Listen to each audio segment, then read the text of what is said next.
Vamos a hablar con Enrique de Rosa. Enrique es psiquiatra, Enrique es un capo y siempre nos ayuda para poder pensar y poder simplificar lo que no entendemos demasiado y darle un poquito de claridad. En este caso, ¿por qué una persona puede actuar de ese modo o tener este tipo de conductas? Hola Enrique, ¿cómo te va? Buen día, un gusto grande estar con vos. ¿Qué tal? Buen día, Pablo. Tanto tiempo. Tanto tiempo, Gusto el ¿cómo anda, mío. caballero? ¿Bien? Muy bien, gracias. Bueno, ¿hay que sorprenderse de este tipo de conductas o cualquiera aún estando ejerciendo una situación de tanto rigor como es la presidencia de una nación, puede desdoblar su vida y llevar una vida, supongamos que digamos profesional o ejecutiva y otra tan desprolija en lo personal? ¿Se puede?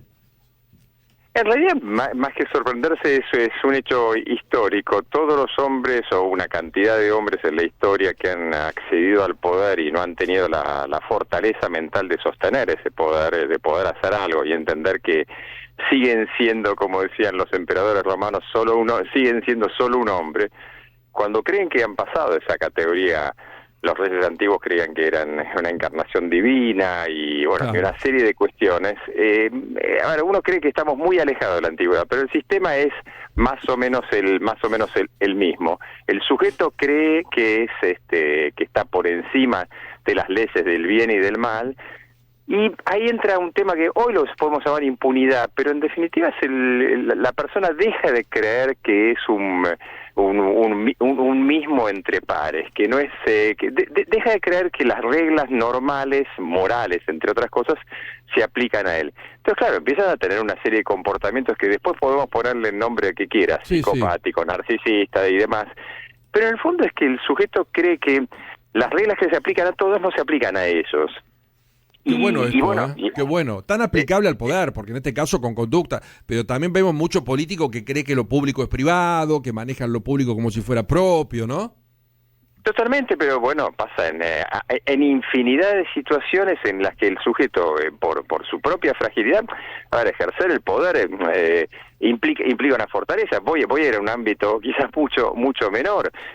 Ser un comunicador que tiene, un periodista, un comunicador que tiene un poder, si uno no se saca el traje y sigue diciendo, bueno, pero todos los días sigo siendo el mismo Paulo de siempre, puede creerse y entrar en conductas narcisistas. Esto se ve. Ahora imagínate cuando este sujeto de golpe le pasa que encima tiene el fenómeno de la pandemia en el cual le permite autopercibirse como científico, autopercibirse como el dictador que puede decir yo voy a ejercerlo por las buenas o por las malas. Y entonces, claro, ahí salen todas las miserias humanas que todos tenemos, ¿no? Todos tenemos una sombra, pero por una serie de frenos morales, por temor, por una cantidad de cuestiones, no las sacamos. Quedan en el terreno de la fantasía. Ahora, cuando yo esa fantasía la llevo a cabo y encima creo que no tengo ningún límite, y ahí estamos en peligro como sociedad. Qué bueno esto que me planteas y el hecho de autopercibirse de un modo que realmente no lo es. Y las conductas sexuales en cualquier individuo pueden surgir o cambiar uno y tener... Porque Fernández plantea, yo nunca fui violento, yo nunca esto, yo nunca el otro, y pareciera o que todas las cosas le llegaron juntas o que tal vez las tuvo durante toda la vida y él no se dio cuenta o miente. ¿Hay conductas que nacen en determinado momento aún siendo uno adulto o uno viene arrastrando este tipo de desprolijidades, Enrique? No, las viene arrastrando eventualmente en un caso puede ser que, como decía antes, quedan en el imaginario, es decir, yo tenía ansias de poder y de golpe tengo la posibilidad de ejercer ese poder y encuentro que nada se opone a ello y los demás lo confirman. Bueno, el cuento del rey desnudo es eso, ¿no? Es decir, el sujeto cree que tiene esa capacidad en que nadie puede oponerse a sus dichos y cada vez avanza más. Pero en realidad las conductas están implícitas en esa persona, no es que nacen, aparecen de la nada. Desmentir todo y negar todo hasta un límite, ¿también es una conducta de una persona o es una forma para intentar resguardarnos o tratar de cuidarnos?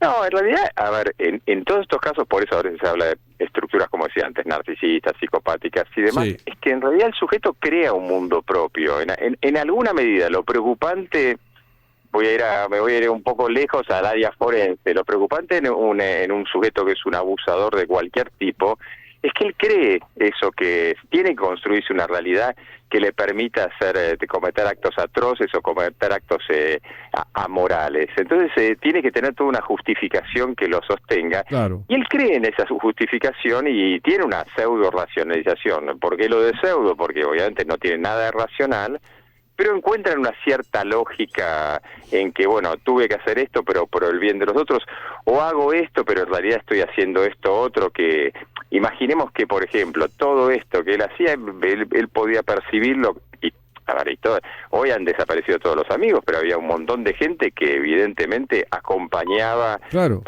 no le estaba diciendo, mirá, esto no se hace, acordate que sos presidente ahora, no sos un sujeto común, y sin embargo no estaban estos frenos, ¿no? Capaz que alguien le decía y él no le daba bola. Sí, también. Puede ser. Ahora, yendo más que nada, sobre todo lo que hace a violencia de género, más allá de sus conductas sexuales o las cuestiones que nos enteramos hoy, digo, el tema de la violencia, puede ser que una persona, vuelvo a algo que mencionaba recién, son conductas, dijo usted, que tenía en algún momento y aparecen por su presión en el momento, digo, sus parejas anteriores de ninguna se conoce ningún tipo de denuncia, con alguna inclusive se ha podido hablar off the record y están sorprendidas por estas acusaciones contra Alberto Fernández, violento, golpeador, capaz de pegarle a una mujer con la posibilidad de estar embarazada, una patada en su panza. Esto nace de repente por la presión ejercida sobre él del poder, porque en un momento, no sé, el poder lo hizo sentir impune total, porque le corre el velo de lo que es el peligro. ¿Por qué hasta ahora no? Bueno, en parte porque nuestras estructuras que podemos hablar del self-yoicas, la estructura de personalidad, si quieren, simplemente no son estructuras uniformes, testeadas como un tanque de buzo sin fracturas, son estructuras con una cantidad de fisuras que cuando aumenta esa presión, como nos pasa a todos, empiezan a aparecer las pérdidas en esta estructura, así que, no sé, habría que ver efectivamente si es así lo de las anteriores parejas, pero lo real es que, por un lado, nunca tuvo tanto poder, le tocó una época en la cual, vuelvo sobre el tema pandemia, él pudo a cada 15 días ordenarnos a todos, que él era el que manejaba todo, y eso da una embriaguez de poder fenomenal, claro, ¿no? Claro. 80% de imagen positiva, ¿te acordás lo que era eso, no? Bueno, claro, o los gráficos que, digamos, nos explicaban los médicos, cosas que eran de chiste, un abogado, y digamos, todo eso va generando un fenómeno que se llama disociativo. Uno se va despegando de su verdadera personalidad. Y con respecto al tema de la violencia, que está muy interesante la pregunta, en realidad el problema es que la violencia surge casi implícitamente con esta asimetría de poder. Cuando yo creo realmente que, voy a poner el ejemplo que nos hacen todos, todo el mundo aplasta una hormiga o una cucaracha. Ahora, cuando cree realmente estar tan despegado del resto de los mortales, de ser tan importante, eventualmente la construcción mental, aunque parezca atroz, es esa. Enrique, es tremendo, lo que dice es tremendo. Exactamente. Enrique, y te hago una pregunta. Javier Díaz te saluda, ¿cómo te va? ¿Qué tal? ¿Cómo te va? Si usted fuera perito de parte, ya sea de Alberto Fernández o de Fabiola Yáñez, ¿usted pediría un estudio psicológico o psiquiátrico de la otra parte? Es decir, supongamos que usted está del lado de Fabiola Yáñez o viceversa. Sí, ahí te la pregunta. Sí, a ver, es que acá van a tener que haber pericias psicológicas, psiquiátricas, diría hasta toxicológicas, ¿no?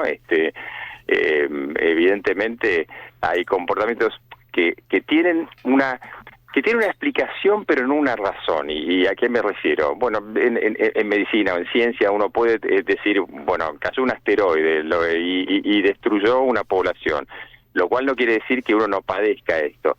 En los casos de violencia uno puede entender por qué un sujeto se transforma en violento, por qué tiene una liberación de impulsos básicos y demás. Ahora, en el ámbito psiquiátrico forense o en el ámbito de medicina legal, eso no implica la justificación. Supongamos que digo cualquier cosa para que no tenga nada que ver, que tuviese un cuadro bipolar y tuviese una intoxicación por fármacos o por alcohol o por lo que fuera, eso no impediría que fuese responsable de los actos que le son achacados, ¿no? Con lo cual, sí, las pericias se hacen, son necesarias, son interesantes, y la otra, bueno, no quiero perder sobre ese punto, Sí. que cualquier cosa que se encuentre sobre la víctima, eso no la transforma en culpable o no excusa al victimario. ¿Por qué digo esto? Porque empezó a hablar de adicciones, de temas de alcohol, Claro. locura y demás, y la verdad eso no hace óbice que uno tenga que castigar, le parece una locura hasta el planteo, ¿no? Ridículo, la verdad que ridículo. Enrique, sabes el aprecio que te tengo, muchas gracias por atendernos siempre, ¿eh?